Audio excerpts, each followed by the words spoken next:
Congratulations, you just got that call back for the job you've been waiting for.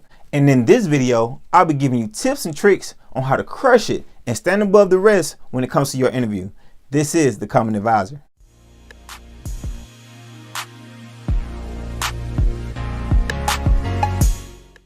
What's going on YouTube? I'm Trey and this is the Common Advisor, where we give tips on products, lifestyle, and business. And today we're talking about interviews. We all know how I felt on that first interview.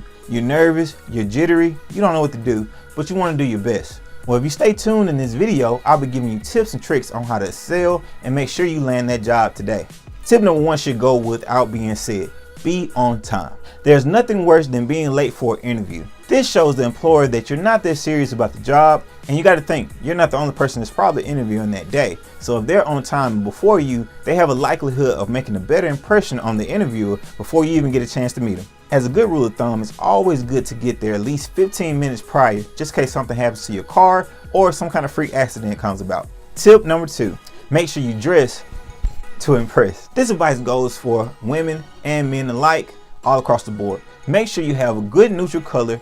As far as blues or blacks are always working. As far as the undershirt, let's keep it neutral. I tend to stick to white because you don't know the style and the taste of the employer. Sometimes funky colors and out the way colors can throw the employer off. For my ladies, let's keep it classy. Not too many flashy accessories. Maybe a ring or two, some diamond stud earrings with a nice hairstyle, and you're good to go. My fellas, make sure you're well groomed. Have also a neutral colored blazer with a tie and white shirt.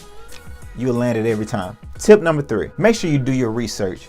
Researching the company before you even get there or the employer shows that you actually put in time for that interview, and it shows the employer that you really mean business. Just think about it. You're about to give somebody a job and they tell you something about your company or they tell you something about you. That makes you kind of feel a little more on a personal note, kind of makes you easy, and it'll make them easy too. Tip number four, bring a resume.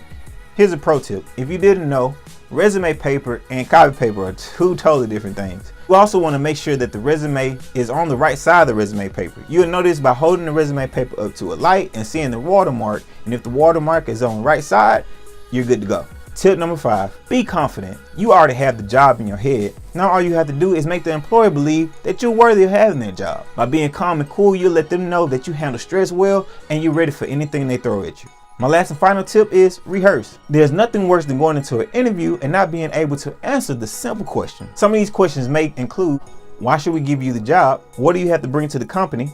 Tell us a little bit about yourself. If you look on Google, there's a list of hundreds of questions where you can sit down on your own time and look through and answer these questions. The more you rehearse, the better you'll be. And that's it. All I want you to do is go in there with confidence, make sure you rehearse, make sure you have that resume, and get that job. If you like this video, make sure you like and subscribe and comment below and let me know how it went. And if you follow these tips, I guarantee that you will land that job today. And until next time, you are royalty.